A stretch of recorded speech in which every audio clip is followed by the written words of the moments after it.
Good morning everyone. BEd second year paper है आपका assessment for learning. मैं आपको आज पढ़ाऊंगी सांख्यिकी के प्रकार। सांख्यिकी के प्रकार में कि सांख्यिकी के प्रकार कितने होते हैं, किस किस आधार पर हम सांख्यिकी को अलग अलग प्रकारों में बांट सकते हैं। सांख्यिकी जैसे मैंने आपको बताया था कि आंकड़ों या प्रदत्तों का विश्लेषण करना और उससे हमारे को शुद्ध परिणाम प्राप्त होना सांख्यिकी कहलाता है। सांख्यिकी के प्रकार हम जब बांटते हैं तो सांख्यिकी के प्रकारों को हम किन आधारों पर बांटेंगे, इधर से ही मैं बता देती हूँ। सांख्यिकी के प्रकार, सबसे पहला प्रकार हम बांटेंगे कार्य की उपयोगिता के आधार पर। कार्य की उपयोगिता, कार्य की उपयोगिता के आधार पर। पहला किसका बांटा? कार्य की उपयोगिता के आधार पर। और दूसरा हम बांटेंगे प्रदत्तों। प्रदत्तों को हम क्या कहेंगे? आंकड़े कहते हैं, जिसको हम इंग्लिश में डेटा कहते हैं। प्रदत्तों या आंकड़ों, प्रदत्तों या आंकड़ों के वितरण के आधार पर। किसके आधार पर? प्रदत्तों या आंकड़ों के वितरण के आधार पर सांख्यिकी, आधार पर सांख्यिकी। पहले तो हमने दो प्रकार में बांटा सांख्यिकी को, किसके आधार पर? कार्य की उपयोगिता के आधार पर और प्रदत्तों या आंकड़ों के वितरण के आधार पर। अब कार्य की उपयोगिता के आधार पर भी हम सांख्यिकी को कितने भागों में बांटेंगे? 3 भागों में बांटेंगे। कार्य की उपयोगिता के आधार पर सांख्यिकी कितने भागों में बढ़ती है? 3 भागों में बढ़ती है। वर्णनात्मक सांख्यिकी, वर्णनात्मक सांख्यिकी, वर्णनात्मक सांख्यिकी। फिर हम लिखेंगे सहसंबंध सांख्यिकी, सहसंबंध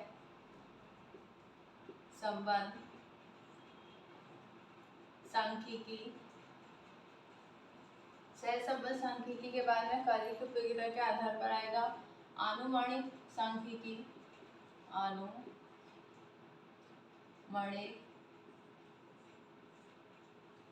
सांख्यिकी। कितने भागों में बांटा? कार्य की उपयोगिता के आधार पर सांख्यिकी को हमने 3 भागों में बांटा। वर्णनात्मक सांख्यिकी, सहसंबंध सांख्यिकी और आनुमानिक सांख्यिकी। इसी आधार पर आंकड़ों के आधार पर या आंकड़ों के वितरण के आधार पर हम सांख्यिकी को 2 भागों में बांटते हैं। कितने भागों में बांटते हैं? 2 भागों में। प्राचल सांख्यिकी, प्राचल सांख्यिकी, प्राचल सांख्यिकी और अप्राचल सांख्यिकी। प्राचल सांख्यिकी और अप्राचल सांख्यिकी। तो इस तरीके से हमने सांख्यिकी को कितने भागों में बांटा? सांख्यिकी के 2 भाग हैं। प्रदत्तों के आधार पर, प्रदत्तों या आंकड़ों के वितरण के आधार पर सांख्यिकी और कार्य की उपयोगिता के आधार पर सांख्यिकी। कार्य की उपयोगिता के आधार पर सांख्यिकी 3 भागों में बढ़ती है। वर्णनात्मक सांख्यिकी, सहसंबंध सांख्यिकी और आनुमानिक सांख्यिकी। प्रदत्तों या आंकड़ों के वितरण के आधार पर सांख्यिकी 2 भागों में बढ़ती है, प्राचल सांख्यिकी और अप्राचल सांख्यिकी। अब कार्य के आधार पर जो सांख्यिकी को बांटा है उसे वर्णनात्मक सांख्यिकी को हम क्या कहते हैं? सबसे पहले उसका प्रकार लेंगे कि वर्णनात्मक सांख्यिकी क्या होती है।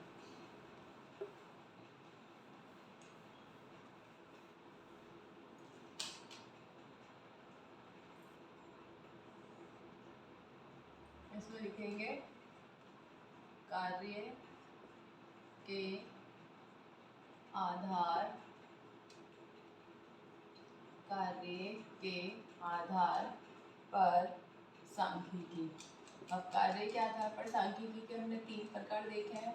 तो कार्य के आधार पर सांख्यिकी के 3 प्रकार में पहला आएगा वर्णनात्मक सांख्यिकी। वर्णनात्मक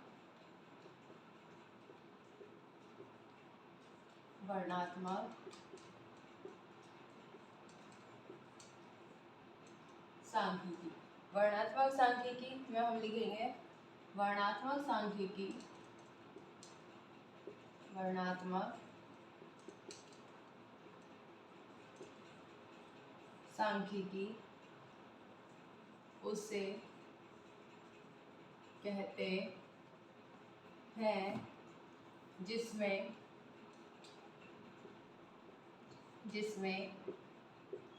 प्रदत्त के प्रतिदर्शों का वर्णन करने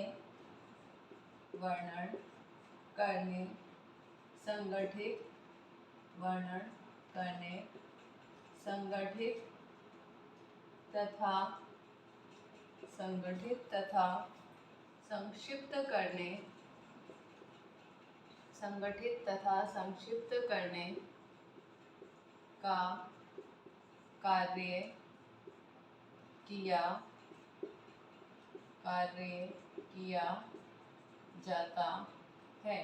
वर्णात्मक सांख्यिकी किसे कहते हैं कि जिसमें प्रदत्त मतलब आंकड़े के प्रतिदर्श मतलब होता है सैम्पलिंग। तो जिनमें आंकड़ों का डेटा का सैंपल लेके उसका वर्णन करने, उसको संगठित तथा संक्षिप्त करने का कार्य किया जाता है, उसे हम वर्णात्मक सांख्यिकी कहते हैं। प्रतिदर्श सैम्पलिंग होता है, प्रदत्त डेटा होते हैं कि डेटा को लेकर हम सैंपल के आधार पर उसका वर्णन करते हैं और फिर उसको संगठित और संक्षिप्त करके उसका कार्य करते हैं। सेकंड है सहसंबंध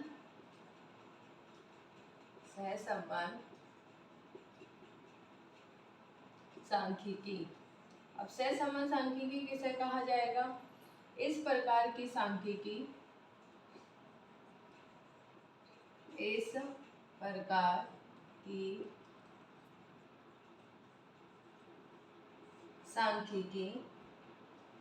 में प्राप्त प्रदत्त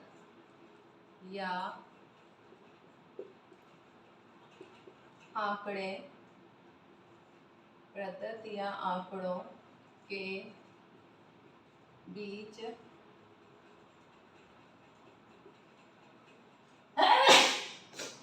सहसंबंध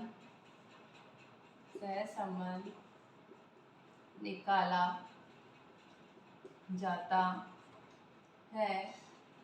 उस सांख्यिकी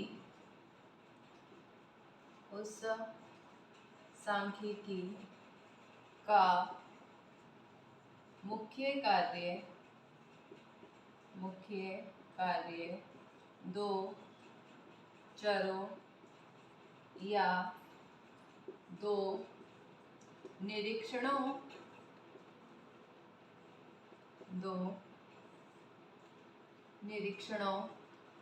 पर आधारित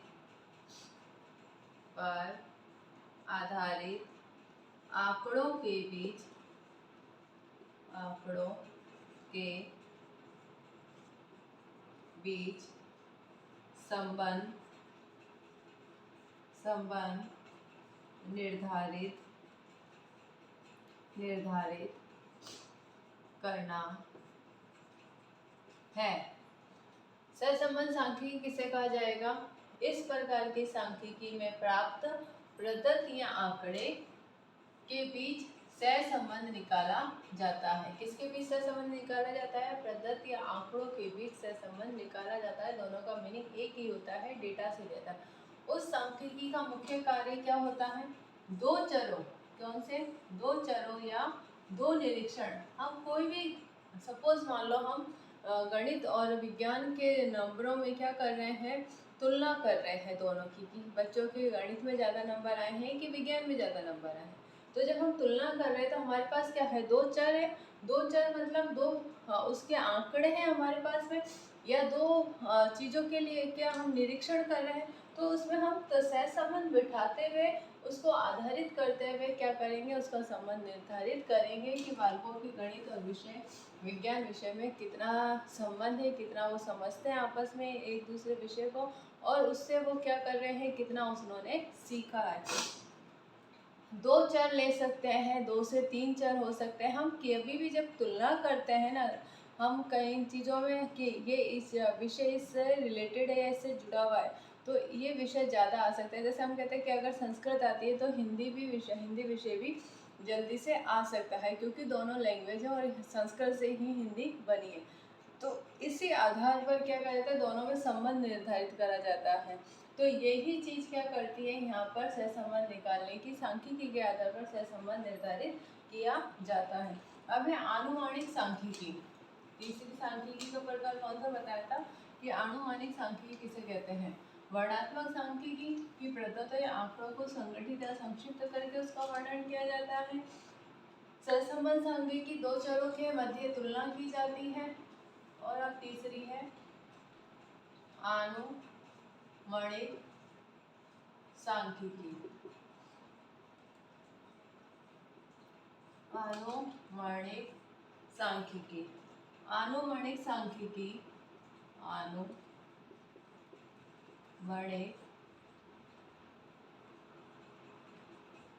सांख्यिकी, सांख्यिकी में प्रतिदर्श के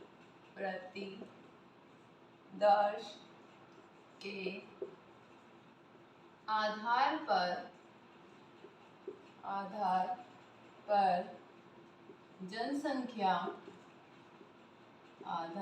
पर जनसंख्या के संबंध में अनुमान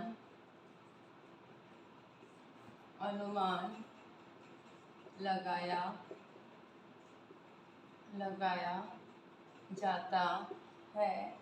इस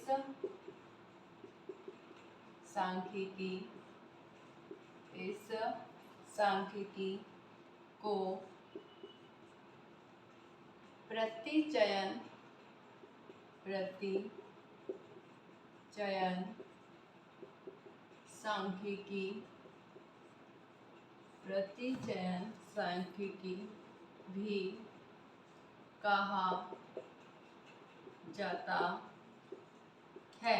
क्या कहा जाता है, आनुमानिक सांख्यिकी। आनुमानिक सांख्यिकी जिसमें हम किसका करते हैं, प्रतिदर्श के आधार पर, सैंपलिंग के आधार पर। किसके आधार पर, सैंपलिंग। प्रतिदर्श को हम क्या कहते हैं, सैंपलिंग। सैंपलिंग के आधार पर जनसंख्या के संबंध में क्या लगाया जाता है, एक अनुमान लगाया जाता है। वही जनगणना तो जब होगी तब होगी 5 साल में, लेकिन हम उसके आधार पर हमने कुछ डेटा इकट्ठे करे, उसके आधार पर, सैंपल के आधार पर हम अनुमान लगा रहे हैं कि ये चीज़ इस तरीके से हो सकती है, या ये आंकड़े या ये प्रतिदर्श इतना आ सकता है। जब हम न्यूज़ देखते हैं तो किसी एक टॉपिक के ऊपर जो न्यूज़ एंकर होते हैं, कुछ लोगों से उनके व्यूज़ लेते हैं। उन व्यूज़ के आधार पर हमें पता पड़ता है कि कितने लोग उसके बारे में एग्री कर रहे हैं, कितने उसको एग्री नहीं करते हैं, कितने उसके बारे में जानते ही नहीं हैं। तो इस तरीके से हमें कुछ परसेंटेज के, अलग अलग परसेंटेज के आधार पर व्यूज़ देखने को मिलते हैं। तो वो क्या होती है, सैम्पलिंग होती है कि कुछ लोगों के आधार पर, मतलब हम पूरे इंडिया में घूमकर तो लोगों से व्यूज़ नहीं ले सकते, तो इसलिए कुछ लोगों के व्यूज़ लेने के बाद में उसकी हम एक क्या करते हैं, क्राइटेरिया निर्धारित कर लेते हैं। तो इसी तरीके से कि अगर हम प्रतिदर्श है तो उसके आधार पर हम एक जनसंख्या के संबंध में क्या लगा सकते हैं, अनुमान लगा सकते हैं। इस सांख्यिकी का प्रतिचयन सांख्यिकी भी कहा जाता है। कौन सी सांख्यिकी कहा जाता है, प्रतिचयन सांख्यिकी भी कहा जाता है। अब है प्रदत्तों या आंकड़ों के आधार पर सांख्यिकी। कौन सा है, दूसरा प्रकार, प्रदत्तों या आंकड़ों के आधार पर सांख्यिकी। प्रदत्तों या आंकड़ों के आधार पर सांख्यिकी के 2 प्रकार बताए गए थे। पहला प्रकार है प्राचल सांख्यिकी। प्राचल सांख्यिकी, देखो जो नोट्स लिखवाती हूँ ब्लैक बोर्ड पे उसको आपको लिखना है जिससे आपके नोट्स तैयार हुए। आप ये नहीं कह सको कि हमें ये चीज़ नहीं कराई है। सांख्यिकी विधियों से, सांख्यिकी विधियों से, सांख्यिकी विधियों से जिनके लिए, विधियों से जिनके लिए आवश्यक है कि, आवश्यक है कि विश्लेषण, विश्लेषण के लिए लिए गए, विश्लेषण के लिए गए प्रतिदर्श, प्रतिदर्श प्रदत्त, प्रतिदर्श प्रदत्त ऐसी जनसंख्या, ऐसी जनसंख्या के लिए गए हो जिनमें, लिए गए हो जिनमें सामान्य, सामान्य वितरण की विशेषता, विशेषता उपलब्ध, विशेषता उपलब्ध हो, अर्थात विशेषता उपलब्ध हो अर्थात विवर्सन के सहसंबंध गुणांक, सहसंबंध, सहसंबंध गुणांक की गणना को वैध माना जाता है। प्राचाल सांख्यिकी, प्राचाल सांख्यिकी हम किसे कहेंगे? सांख्यिकी विधियों से जिनके लिए आवश्यक है कि विश्लेषण के लिए, किसके लिए? विश्लेषण के लिए गए प्रतिदर्श, किसके लिए लिए गए प्रतिदर्श? विश्लेषण के लिए कि उसका हम कैलकुलेशन कर सके। प्रदत्त ऐसी जनसंख्या के लिए गए हैं जिनमें सामान्य वितरण की विशेषता उपलब्ध हो। किसमें उपलब्ध हो? कि सामान्य वितरण की उसमें क्या हो जाती है? विशेषता उपलब्ध हो, तथा विवर्सन के सहसंबंध गुणांक की गणना वैध मानी जाती है। कि जो गणना हम करते हैं, कैलकुलेशन निकालते हैं, तो हम आंकड़ों के आधार पर निकाल रहे हैं, प्रतिदर्श के आधार पर निकाल रहे हैं, तो उसको क्या माना जाता है? वैध और विश्वसनीय माना जाता है। किसके आधार पर? सांख्यिकी के आधार पर। हमें सांख्यिकी का प्रयोग भी क्यों करते हैं? क्योंकि हम शुद्ध परिणाम चाहते हैं, इसलिए हम क्या करते हैं? सांख्यिकी का प्रयोग करते हैं। दूसरा पॉइंट है प्रदत्त आंकड़ों के आधार पर सांख्यिकी में अप्राचाल सांख्यिकी। कि आप अप्राचाल सांख्यिकी किसे कहते हैं? अप्राचाल सांख्यिकी, अप्राचाल सांख्यिकी में लिखेंगे वितरण, वितरण मुक्त, वितरण मुक्त सांख्यिकी, वितरण मुक्त सांख्यिकी अप्राचाल सांख्यिकी, अप्राचाल सांख्यिकी को भी कहा जाता है। किसको कहा जाता है? अप्राचाल सांख्यिकी को ही कहा जाता है। इस प्रकार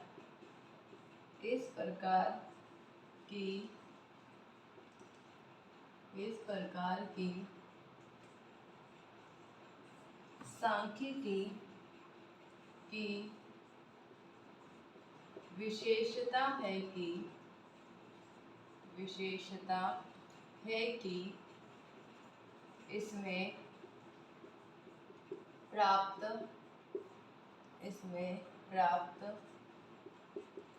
आंकड़ों का सामान्य रूप से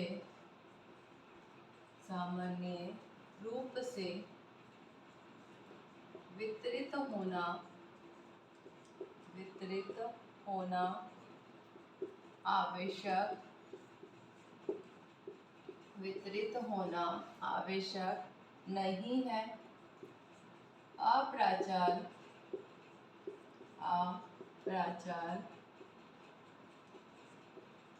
सांख्यिकी सामान्य वितरण